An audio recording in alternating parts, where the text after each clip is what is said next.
Okay. Got all this. Dude, how's it going, brother? Love and appreciate you. How's your head? Thanks for coming in, my friend. Thank you. It's a good book. I might have to buy more of his books. If this one keeps going as good as it is. How you feeling, brother? I hope you're feeling well, or at least better now that you're home. I know it always feels better to be home, that's for sure. How was the food? Some hospitals have gotten pretty good food.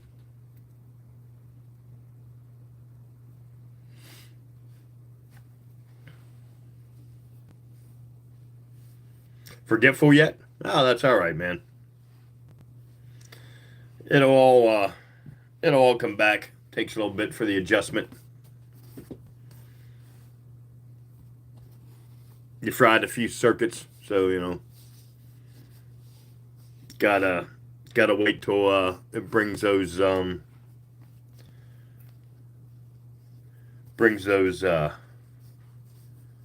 trying to fold here and talk to you at the same time, and I can't apparently do both. Bring those terminals back online. So, at least that's the way I look at it. Had yourself a little glitch. Alex, hey, how's it going? Thanks for coming in. Love and appreciate you. How's your head? Oh, Fool is the title of the book. Christopher Moore's book. It's called Fool. Okay, thanks, dude. I just thought spelling was off a little bit. Jace, how's it going? Thanks for coming in. Love and appreciate you. How's your head? You guys, if you're new to me, please go and subscribe to my YouTube channel. I'd really appreciate it. Tonight we are reading from the book called Lamb by Christopher Moore. Please go purchase the book. I highly encourage purchasing physical books. I mean, I do these, I read the little blue book, so I guess I do audio books, sort of say. But there's nothing better than a good physical book. So, I highly recommend going and purchasing this book. Whoops. Lamb. It is what I'm reading from tonight. And if you're new to me, please go and subscribe to my YouTube channel and come back and listen to me read. Tonight I don't even know what weed I'm smoking tonight.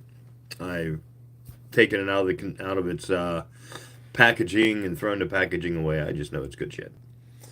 It's a Garcia. So, of course it's good shit. And of course there is the vape. But that is neither here nor there. What time is it, kids? It is, okay, 10:04. Some of you may not know what little blue books are. Here's a little blue book. This is the one that's actually going to be read next. The Secret of Self-Development. And John Cowper Powsey was a philosopher. And this was written around, 1920s. That's when most of them are written. Here's another one. On Murder as One of the Arts. Thomas De Quincey. It's a very interesting one. Here's another one. Famous Infant Prodigies. Now, this is Famous Infant Prodigies of the 1920s. Let's see if this has a... Well, sometimes these have a cut. Nope. It has, as you'll see, it has the word copyright there, but then the year is smudged. But most of these are written in the 1920s. And you could get these through the mail, mainly. But then you could buy them at little blue bookstores. He had little shops. And he also, when vending machines came out, he was one of the first people to really jump on the vending machine kick. And he actually sold these in vending machines in several large cities, Chicago being one of them. There you go. There's another little blue book. How I Went to the Devil, Clay Fawkes. I've already read this one. I believe this one is up. It's not as scary as it sounds. Maybe I haven't read this. I know I've read it, but I haven't put it up. As you see, it's number 1402. So there's quite a few of these books. Oh, there's another one I need to put up. Absurdities of the Bible, Clarence Darrow. It's another good one. So, those are the books that I read on my YouTube channel. But they are not what I'm reading tonight. Tonight, I'm reading from Christopher Moore's Lamb. The Gospel According to Biff, Christ's childhood friend. It's a pretty good book. I highly suggest that you go out and buy it. You can get it. Secondhand. Yeah, go out and buy the book. I love the feel of books. I like to have a book in my hands and be able to flip the pages and read it. I also have done audiobooks. I mean, I've listened to them when I worked. Or when I'm walking, I'll sometimes listen to an audiobook. But oh.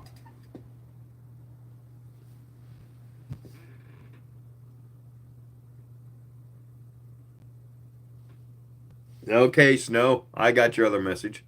Well, it sucks that they won't let you sign in. But anyhow, this is the second time. So you've only missed the first reading, which was chapters 1 and 2, and you should be able to listen to it.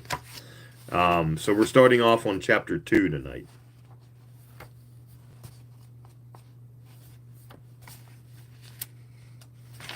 Yep. That's it. The Pessimist Prime. Thoughts on Western Massachusetts. Well, I don't really have any thoughts on Western Massachusetts. I don't really think about them.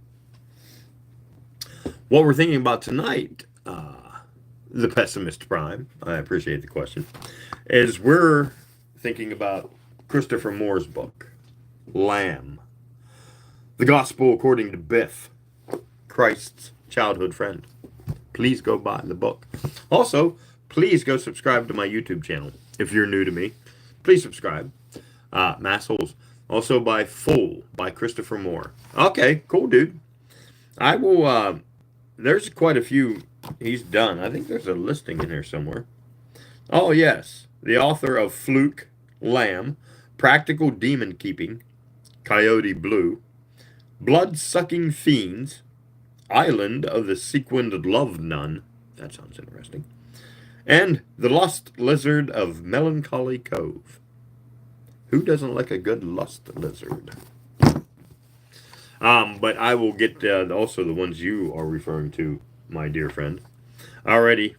What time is it, kids? Oh, it's 10:09. We are almost time. 10:10's when I start to read. If you don't like hearing me ramble and you want to come back and listen to me read each week, Thursday nights, 10 p.m. Eastern Standard Time, then you can come at 10:10, and then that's when I start reading the book, and you don't have to listen to me ramble so much. I mean, it's entirely up to you. Hey, do you like the new topper? Look at that. Flames. Do you like them? They're pretty cool. By the way, Pair Eyewear. If you like frames that you can change in and out. See, there's the base frame that I have. It's a tortoiseshell. And then they have these. These are toppers. And they are held on by magnets. And boom, the glasses are changed. You can also stack them. So I can slip on a pair of sunglasses ones. And then pop this over top of them. So, but yeah. Pair Eyewear. I love my glasses. I've had these things for 3 years. And I've got at least 30 tops. And I love them. Quite a few with skulls and mushrooms and artwork. So they're very cool. All right, 10:10. Here we go, kids. Dirty Job was God. Nice. All right, here we go. Chapter 2. The angel wants me to convey more of Joshua's grace. Grace? I'm trying to write about a 6-year-old, for Christ's sakes. How much grace could he have? It's not like Joshua walked around professing that he was the son of God every day of the week. He was a pretty normal kid, for the most part. There was the trick he did with the lizards, and once we found a dead meadowlark, and he brought it back to life. Oh, and there was the time when we were 8, when he healed his brother Judah's fractured skull after a game of Stone the Adulteress got out of hand. Judah could never get the knack of being an adulteress. He'd stand there, stiff as Lot's wife. You can't do that. An adulteress has to be wily and nimble-footed. The miracles Joshua performed were small and quiet, as miracles tend to be. Once you get used to them. But trouble came from the miracles that happened around him without his volition, as it were.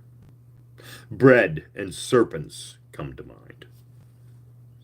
It was a few days before the Passover feast, and many of the families of Nazareth were not making the pilgrimage to Jerusalem that year. There had been little rain through our winter season, so it was going to be a hard year. Many farmers could not afford the time away from their fields to travel to and from the holy city. My father and Joshua's were both working in Sepphoris, and the Romans wouldn't give them time off work beyond the actual feast days. My mother had been making the unleavened bread when I came in from playing in the square. She held a dozen sheets of the flatbread before her, and she looked as if she was going to dash it to the floor any second. "Biff, where is your friend Joshua?" My little brothers grinned at me from behind her skirts. "At home, I suppose. I just left him." "What have you boys been doing?" "Nothing." I tried to remember if I'd done anything that should make her this angry, but nothing came to mind. It was a rare day, and I'd made no trouble. Both my little brothers were unscathed as far as I knew. "What have you done to cause this?" She held out a sheet of the flatbread, and there, in crisp brown relief on the golden crust, was the image of my friend Joshua's face. She snatched up another sheet of bread, and there, again, was my friend Josh. Graven images. Big sin. Josh was smiling. Mother frowned on smiling. "Well, do I need to go to Joshua's house and ask his poor, insane mother?" "I did this. I put Joshua's face on the bread. I just hoped that she didn't ask me how I'd done it. Your father will punish you when he comes home this evening. Now go. Get out of here." I could hear my little brothers giggling as I slunk out the door, but once outside, things worsened. Women were coming away from their baking stones, and each held a sheet of unleavened bread, and each was muttering some variation of, "Hey, there's a kid on my bread." I ran into Joshua's house and stormed in without knocking. Joshua and his brothers were at the table eating. Mary was nursing Joshua's newest little sister, Miriam. "You are in big trouble," I whispered in Joshua's ear with enough force to blow out an eardrum. Joshua held up the flatbread he was eating and grinned, just like the face on his bread. "It's a miracle." "Tastes good too," said James, crunching a corner off his brother's head. "It's all over town, Joshua, not just your house. Everyone's bread has your face on it." "He is truly the Son of God," Mary said with a beatific smile. "Oh, geez, Mother," James said. "Yeah, geez, Mom," said Judah. "His mug is all over the Passover feast. We have to do something." They didn't seem to get the gravity of the situation. I was already in trouble, and my mother didn't even suspect anything supernatural. "We have to cut your hair." "What?" "We cannot cut his hair," Mary said. She had always let Joshua wear his hair long, like the Essene, saying that he was a Nazarite like Samson. It was just another reason why many of the townspeople thought her mad. The rest of us wore our hair cut short like the Greeks, who had ruled our country since the time of Alexander, and the Romans before them, or after them. If we cut his hair, he looks like the rest of us. We can say it's someone else on the bread. Moses, Mary said. Young Moses. Yes! I'll get a knife. James, Judah, come with me, I said. We have to tell the town that the face of Moses has come to visit us for the Passover feast. Mary pulled Miriam from her breast, bent and kissed me on the forehead. You are a good friend, Biff. I almost melted in my sandals, but I caught Joshua frowning at me. It's not the truth, he said. It will keep the Pharisees from judging you. I'm not afraid of them, said the 9-year-old. I didn't do this to the bread. Then why take the blame and the punishment for it? I don't know. Seems like I should, doesn't it? So, sit still so your mother can cut your hair. I dashed out the door, Judah and James on my heels, the three of us bleating like spring lambs. Behold! Moses has put his face on the bread of Passover. Behold! Miracles! She kissed me. Holy Moses on a matzah. She kissed me. The miracle of the serpent. It was an omen, in a way. Although, I can only say that because of what happened between Joshua and the Pharisees later on. At the time, Joshua thought it was the fulfillment of a prophecy, or that's how he tried to sell it to his mother and father. It was late summer, and we were playing in a wheat field outside of town when Joshua found the nest of vipers. A nest of vipers, Joshua shouted. The wheat was so tall I couldn't see where he was calling from. A pox on your family, I replied. No, there's a nest of vipers over here, really. Oh, I thought you were taunting me. Sorry, a pox off your family. Come see. I crashed through the wheat to find Joshua standing by a pile of stones a farmer had used to mark the boundary of his field. I screamed and backpedaled so quickly that I lost my balance and fell. A knot of snakes writhed at Joshua's feet, skating over his sandals and wrapping themselves around his ankles. Joshua, get away from there. They won't hurt me. It says so in Isaiah. Just in case they haven't read the prophets. Joshua stepped aside, sending the snakes scattering, and there, behind him, was the biggest cobra I had ever seen. It reared up until it was taller than my friend, spreading a hood like a cloak. Run, Joshua! He smiled. I'm going to call her Sarah, after Abraham's wife. These are her children. No kidding. Say goodbye now, Josh. I want to show her to Mother. She loves prophecy. With that, he was off toward the village, the giant serpent following him like a shadow. The baby snake stayed to nest, and I backed slowly away before running after my friend. I once brought a frog home, hoping to keep him as a pet. Not a large frog, a one-handed frog, quiet and well-mannered. My mother made me release him, then cleanse myself in the immersion pool and at the synagogue. Still, she wouldn't let me in the house until after sunset because I was unclean. Joshua led a 14-foot-long cobra into his house, and his mother squealed with joy. My mother never squealed. All right, pause for hydration because I got cotton mouth. Southern Addiction, how you doing, man? Thanks for coming in. Love and appreciate you. How's your head?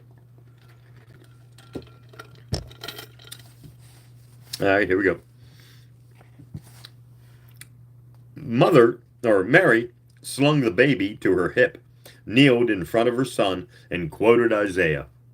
The wolf also shall dwell with the lamb, and the leopard shall lie down with the kid, and the calf and the young lion, and the fatling. What was that? Oh, lion and the fatling. What? Oh, that's okay. Never mind. Having trouble turning pages. Together, and a little child shall lead them, and the cow and the bear shall feed their young ones shall lie down together, and the lion shall eat straw like the ox, and the suckling child shall play on the hole of the asp, and the weaned child shall put his hands in the cockatrice's den. James, Judah and Elizabeth cowered in the corner, too frightened to cry. I stood outside the doorway watching. The snake swayed behind Joshua as if preparing to strike. Her name is Sarah. They were cobras, not asps, I said. A whole pile of cobras. Can we keep her? Joshua asked. I'll catch rats for her and make a bed for her next to Elizabeth's. Definitely not asps. I'd know an asp if I saw one. Probably not a cockatrice either. I'd say a cobra. Actually, I didn't know what an asp from a hole in the ground. Shush, Biff, Mary said. My heart broke with the harshness in my love's voice. Just then, Joseph rounded the corner and went through the door before I could catch him. No worry, he was back outside in an instant. Jumpin' Jehoshaphat! I checked to see if Joseph's heart had failed, having quickly decided that once Mary and I were married, the snake would have to go, or at least sleep outside. But the burly carpenter seemed only shaken and a little dusty from his backward dive through the door. Not an asp, right? I asked. Asps are made small to fit in the breasts of Egyptian queens, right? Joseph ignored me. Back away slowly, son. I'll get a knife from my workshop. She won't hurt us, Joshua said. Her name is Sarah. She's from Isaiah. It is in the prophecy, Joseph, Mary said. I could see Joseph searching his memory for the passage. Although only a layman, he knew his scripture as well as anyone. I don't remember the part about Sarah. I don't think it's a prophecy, I offered. It says asp, and that is definitely not an asp. I'd say she's going to bite Joshua's ass off if you don't grab her, Joseph. Guy has to try. Can I keep her? Joshua asked. Joseph had regained his composure by now. Evidently, once you accept that your wife slept with God, extraordinary events seem sort of commonplace. Take her back where you found her, Joshua. The prophecy has been fulfilled now. But I want to keep her. No, Joshua. You're not the boss of me. I suspected that Joseph had heard that before. Just so, he said, please take Sarah back where you found her. Joshua stormed out of the house, his snake following close behind. Joseph and I gave them a wide berth. Try not to let anyone see you, Joseph said. They won't understand. He was right, of course. On our way out of the village, we ran into a gang of older boys, led by Jachan, the son of Iban the Pharisee. They did not understand. There were perhaps a dozen Pharisees in Nazareth, learned men, working-class teachers, who spent much of their time at the synagogue debating the law. They were often hired as judges and scribes, and this gave them great influence over the people of the village. So much influence, in fact, that the Romans often used them as mouthpieces to our people. With influence comes power, with power, abuse. Jachin was only the son of a Pharisee. He was only 2 years older than Joshua and me, but he was well on his way to mastering cruelty. If there is a single joy in having everyone you have ever known 2,000 years dead, it is that Jachin is one of them. May his fat crackle in the fires of hell for eternity. Well, that's a bit rude, huh? Thanks for stopping in. Love and appreciate you. How's your head? Please go subscribe to my YouTube channel and then come back. We're reading from Lamb. Joshua taught us that we should not hate, a lesson that I was never able to master, along with geometry. Blame Jachin for the former, Euclid for the latter. Joshua ran behind the houses and shops of the village, the snake behind him by 10 steps, and me behind her 10 steps more. As he rounded the corner of the smith shop, Joshua ran into Jachin, knocking him to the ground. You idiot! Jachin shouted, rising and dusting himself off. His 3 friends laughed as he spun on them like an angry tiger. This one needs to have his face washed in dung. Hold him. The boys turned their focus on Joshua. Two grabbed his arms, while the third punched him in his stomach. Jackin turned to look for a pile to rub Joshua's face in. Sarah slithered around the corner and reared up behind Joshua, spreading her glorious hood wide above our heads. "Hey," I called as I rounded the corner. "You guys think this is an asp?" My fear of the snake had changed into a sort of wary affection. She seemed to be smiling. I know I was. Sarah swayed from side to side like a wheat stalk in the wind. The boys dropped Joshua's arms and ran to Jackin, who had turned and slowly backed away. "Joshua was talking about asps," I continued. "But I'd like to say that this here is a cobra."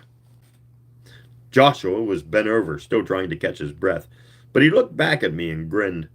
"Of course, I'm not the son of a Pharisee, but—" "He's in league with a serpent!"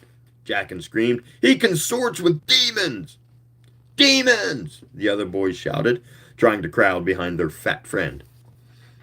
"I will tell my father of this, and you'll be stoned." A voice from behind Jackin said, "What is all this shouting?" And a sweet voice it was.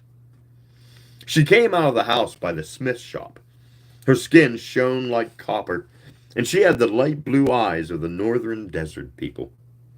Wisps of reddish-brown hair. Boy, I lost my train of thought there. I'm cottonmouth, so everybody, hydrate. All right. Pardon me. Where was I? Hair, long, beautiful hair. There we go. Wisps of reddish-brown hair showed on the edges of her purple shawl. She couldn't have been more than 9 or 10, but there was something very old in her eyes. I stopped breathing when I saw her.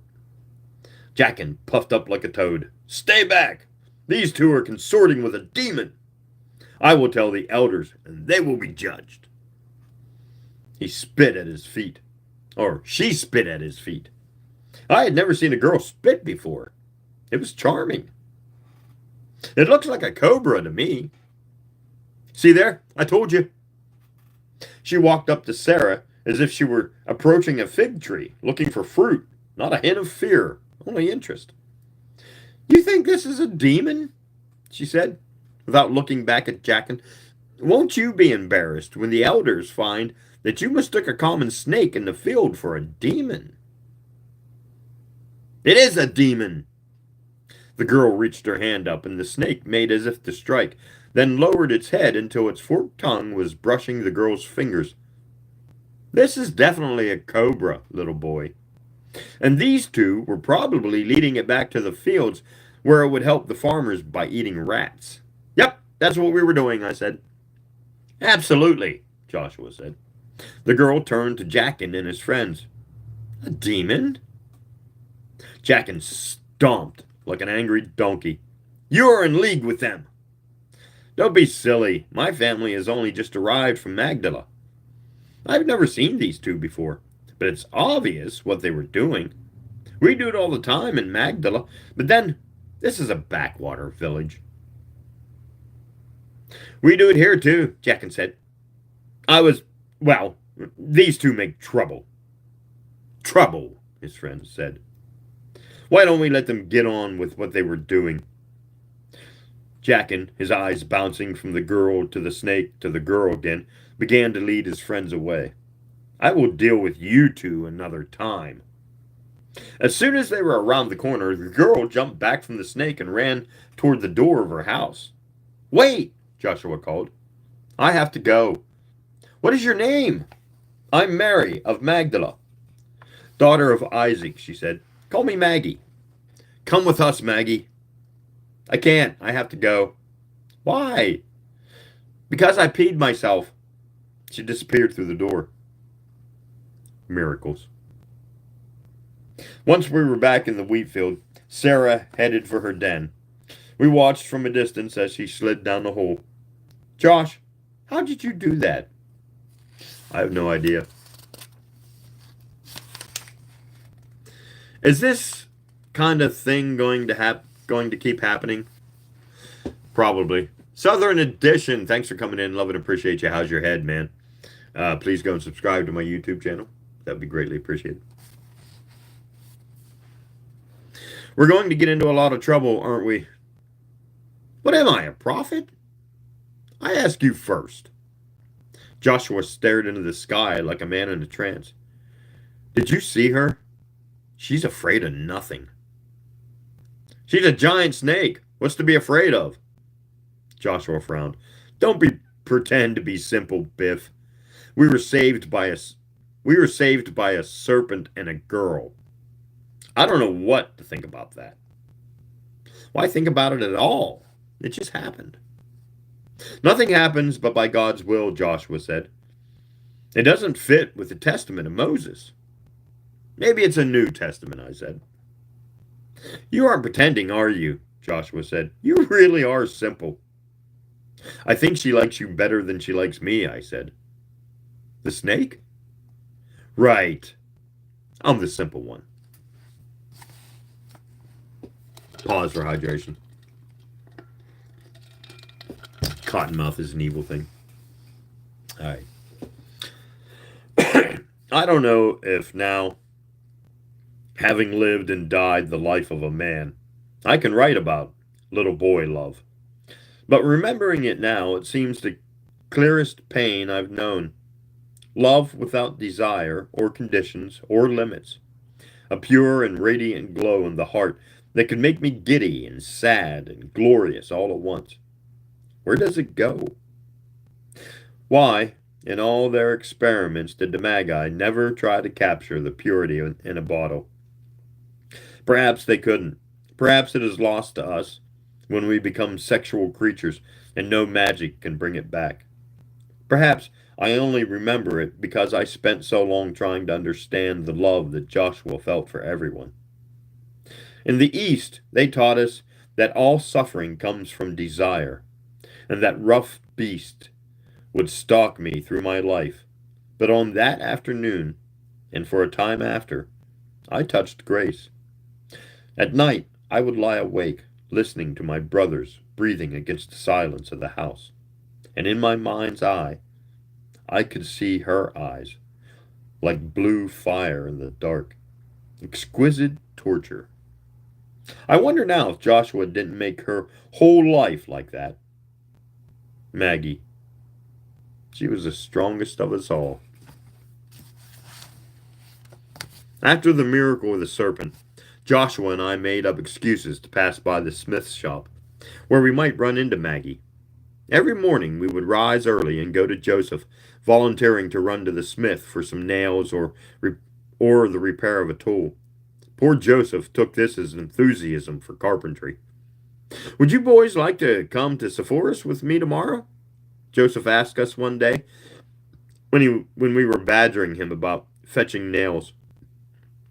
Biff, would your father let you start learning the work of a carpenter? I was mortified. At 10, a boy was expected to start learning his father's trade, but that was a year away. Forever when you're 9. I'm still thinking about what I will do when I grow up, I said. My own father had made a similar offer to Joshua the day before. So, you won't become a stone cutter? I was thinking about becoming the village idiot, if my father will allow it. He has a God-given talent, Joshua said. I've been talking to Bartholomew, the idiot, I said. He's going to teach me to fling my own dung and run headlong into walls. Joseph scowled at me. Perhaps you two are too young. Next year. Yes, Joshua said, next year. May we go now, Joseph? Biff is meeting Bartholomew for his lesson. Joseph nodded, and we were off before he inflicted more kindness upon us. We actually had befriended Bartholomew, the village idiot. He was foul and drolled a lot, but he was large and offered some protection against Jackin and his bullies. Bart also spent most of his time begging near the town square, where the women came to fetch water from the well. From time to time, we caught a glimpse of Maggie as she passed. A water jar balanced on her head. You know, We're going to have to start working soon, Joshua said. I won't see you once I'm working with my father. Joshua, look around. Do you see any trees? No. And the trees we do have, olive trees, twisted, gnarly, knotty things, right? Right. But you're going to be a carpenter, like your father. There's a chance of it. One word, Josh. Rocks. Rocks? Look around. Rocks as far as the eye can see. Galilee is nothing but rocks, dirt, and more rocks. Be a stonemason like me and my father. We can build cities for Romans. Actually, I was thinking about saving mankind. Forget that nonsense, Josh. Rocks, I tell you. That's the end of chapter 2. Try, wait. Thanks for coming in. This book is Lamb, a book written by Christopher Moore. It is the Gospel according to Biff, Christ's childhood pal. And it's a really good book, and you should go out and buy it. All right, that's the end of chapter 2. What time is it, kids? It is, dagnabbit, 10:37. Okay, cool. Hydrate. And if you're new to my channel, please go and subscribe to my YouTube channel. And then come back and listen to me read.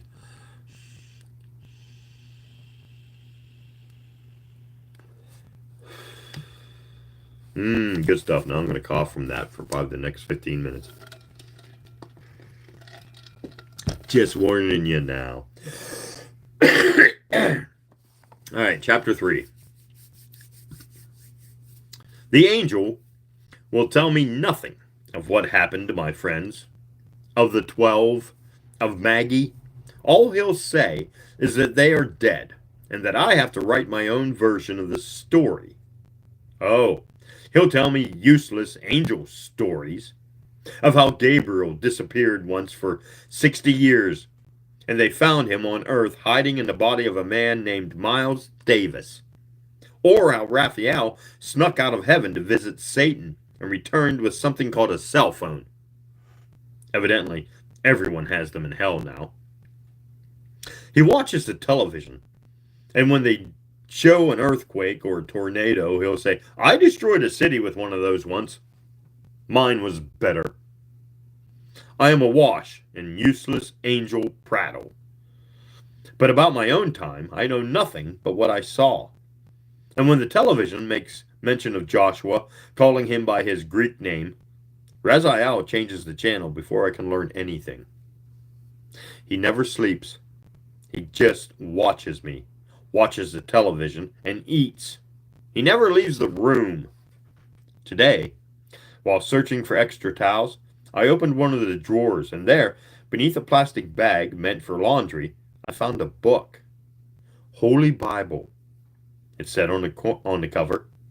Thank the Lord, I did not take the book from the drawer, but opened it with my back to the angel.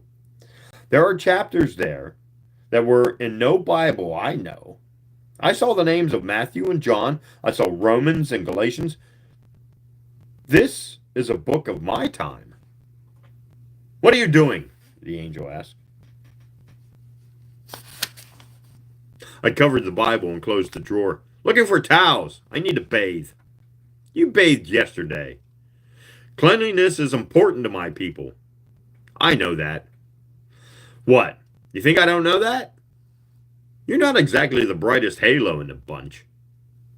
Then bathe. And stand away from the television. Why don't you go get me some towels? I'll call down to the desk. And he did. If I am to get a look at that book, I must get the angel to leave the room. Oh, pardon me. That was disgusting. It came to pass that in the village of Japhia, the sister village of Nazareth, that Esther, the mother of one of the priests of the temple, died of bad air. The Levite priests, or Sadducees, were rich from the tributes we paid to the temple, and mourners were hired from all the surrounding villages. The families of Nazareth made the journey to the next hill for the funeral, and for the first time, Joshua and I were able to spend time with Maggie as we walked along the road. "So," she said without looking at us, "have you two been playing with any snakes lately?" "We've been waiting for the lion to lay down with the lamb," Joshua said. "That's the next part of the prophecy." "What prophecy?" "Never mind," I said. "Snakes are for boys. We're almost men. We will begin work after the Feast of the Tabernacles in Sepphoris." I was trying to sound worldly. Maggie seemed unimpressed. "And you will learn to be a carpenter?" she asked of Joshua. "I will do the work of my father, eventually, yes." "And you?" she asked me. "I'm thinking of being a professional mourner." "How hard can it be?" Tear at your hair, sing a dirge or two, take the rest of the week off." "His father is a stonemason," Joshua said. "We may both learn that skill. At my urging, my father had offered to take Joshua on as an apprentice, if Joseph approved." "Or a shepherd," I added quickly. "Being a shepherd seems easy. I went with Kalil last week to tend his flock. The law says that two must go with the flock to keep an abomination from happening." "I can spot an abomination from 50 paces. Maggie smiled. "And did you prevent any abominations?" "Oh, yes. I kept all of the abominations at bay while Kalil played with his favorite sheep behind the bushes." "Biff," Joshua said gravely, "that was the abomination you were supposed to prevent." "It was?" "Yes." "Oops. Oh well. I think I would make an excellent mourner. Do you know the words of any dirges, Maggie?" "I'm going to need to learn some dirges." "I think that when I grow up," Maggie announced, "I shall go back to Magdala and become a fisherman on the Sea of Galilee." I laughed. "Don't be silly. You're a girl. You can't be a fisherman." "Yes, I can." "No, you can't. You have to marry and have sons. You're betrothed. Are you betrothed, by the way?" Joshua said, "Come with me, Maggie, and I will make you a fisher of men." "What the hell does that mean?" Maggie asked.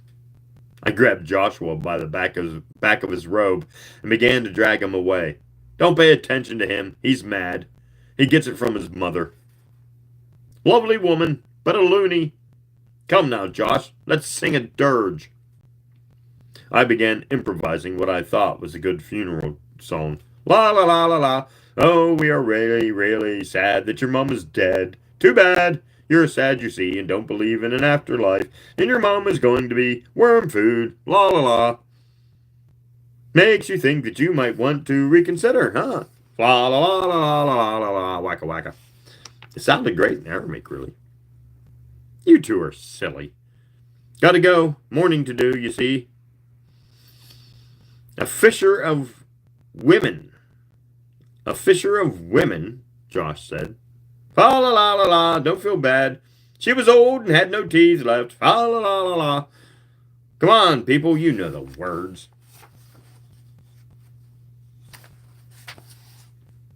"Later," I said.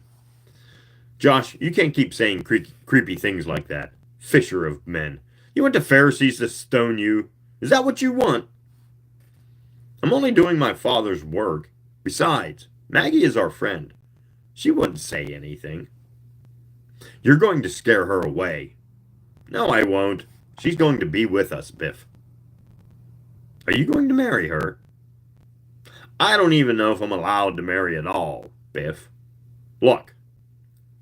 We were topping the hill at Jafia, and he could see the crowd of mourners gathering around the village. Joshua was pointing to a red crest that stood out above the crowd. The helmet crest of a Roman centurion. The centurion was talking to the Levite priest, who was arrayed in white and gold, his white beard reaching past his belt. As we moved into the village, we could see 20 or 30 other soldiers watching the crowd. Why are they here? They don't like it when we gather, Joshua said, pausing to study the Centaurian commander. They are here to see that we don't revolt. Why is the priest talking to him? The Sadducee wants to assure the Roman of his influence over us. It wouldn't do to have a massacre on the day of his mother's funeral. So he's watching out for us? He's watching out for himself. Only for himself. You shouldn't say that about a priest of the temple, Joshua.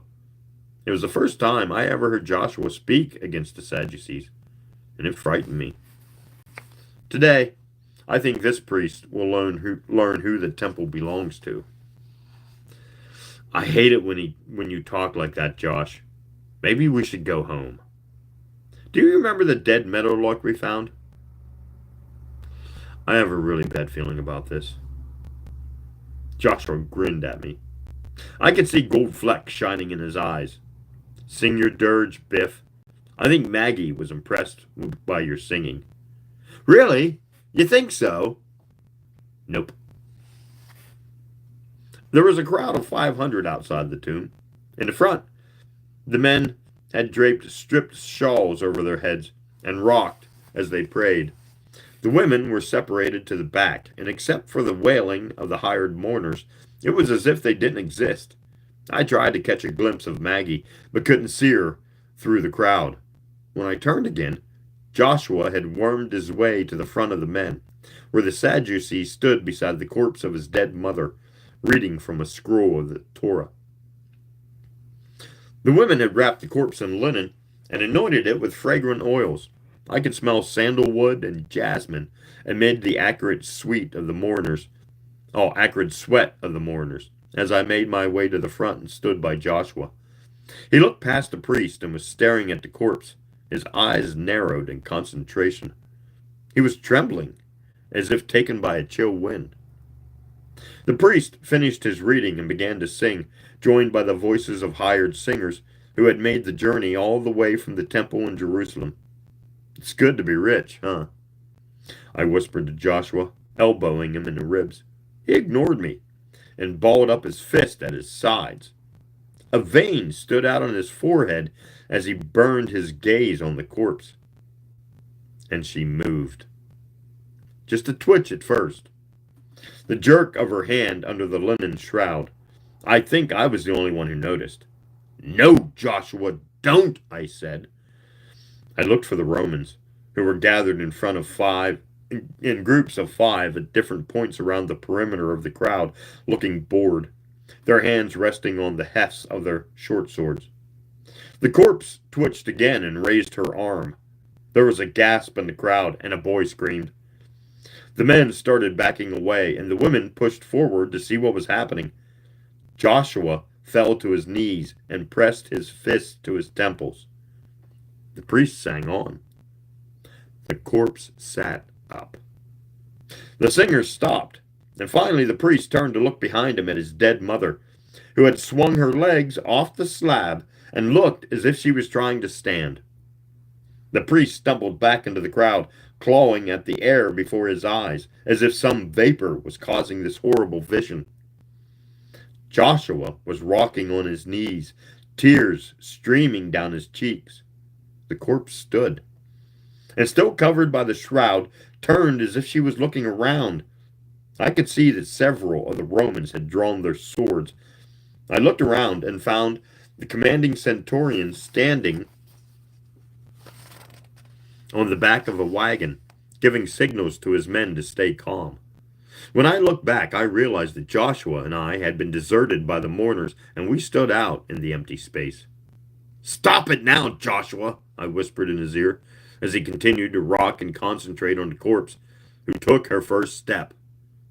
The crowd seemed to be transfixed by the walking corpse, but we were not. We were too isolated, too alone now with the dead, and I knew it would only be seconds before they noticed Joshua rocking in the dirt. I threw my arm around his throat and dragged him back away from the corpse and into a group of men who were wailing as they backed away. Is he all right? I heard in my ear, and turned to see Maggie standing beside me. Help me get him away. Maggie took one of Joshua's arms, and I took the other as we dragged him away. His body was as stiff as a walking staff, and he kept his gaze trained on the corpse. The dead woman was walking toward her son, the priest, who was backing away, brandishing the scroll like a sword, his eyes as big as saucers. Finally, the woman fell in the dirt, twitched, then lay still. Joshua went limp in our arms. "Let's get him out of here," I said to Maggie. She nodded and helped me drag him behind the wagon where the centurion was directing his troops. "Is he dead?"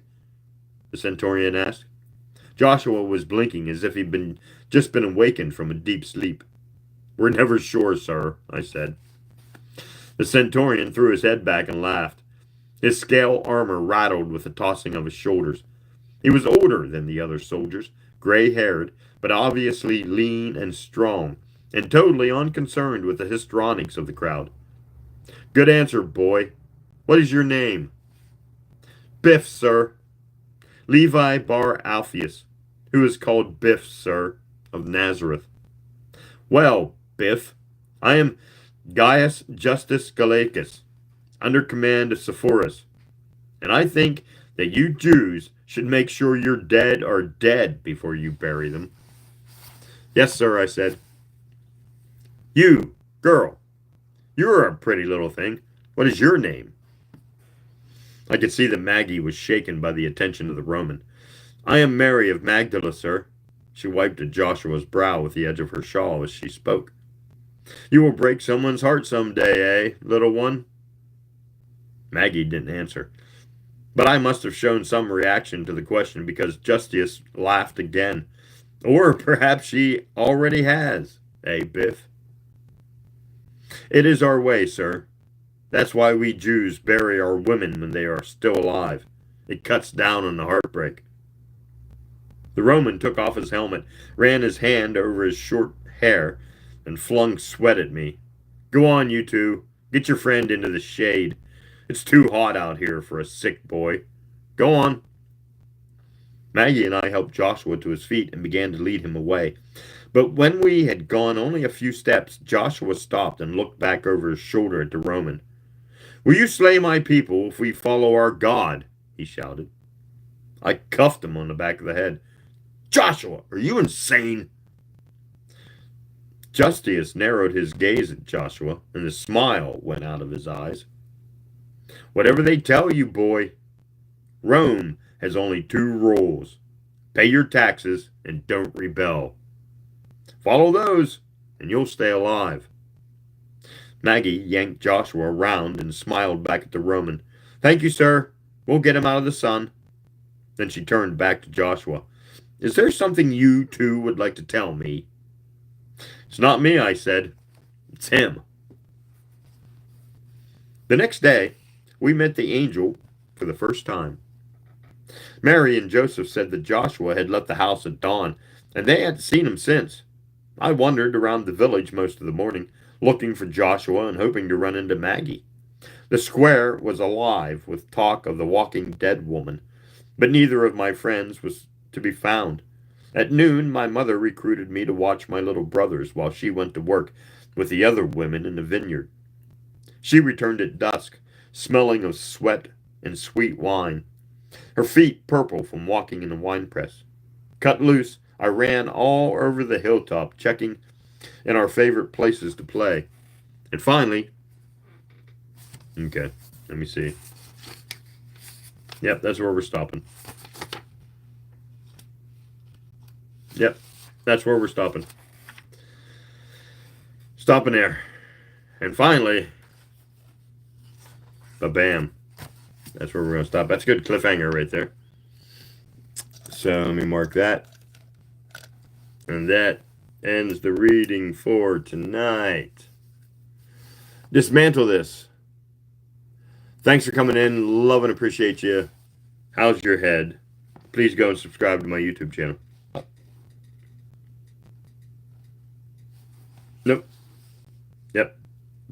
That's where I left. Yep, that's where we'll leave off until next Thursday. Ba-bam. Good book, man. I love it. Where I had a marker. God damn it. I had a different marker. Oh, I need to find a new one. There it is. Wait, let's use this. Bam. Yep, we'll use that. Okay, that's where I left off. All right, there we are, guys. And gals. And whoever's. That is the reading for tonight from Christopher Moore's book, Lamb. The Gospel According to Biff, Christ's Childhood Pal. Please go purchase the book. If you like the reading, if you like what I read, please go purchase this book. It is a very good book. I'm a big believer in having books. And the nice thing about them is that if you don't have space to house books, then you can always trade them. You can take them to a local bookstore. Some local bookstores will actually allow you to trade them in, and you can use it for credit for another book. But yes, please go and purchase books. And if you don't like reading, then subscribe to my channel, and I will read to you.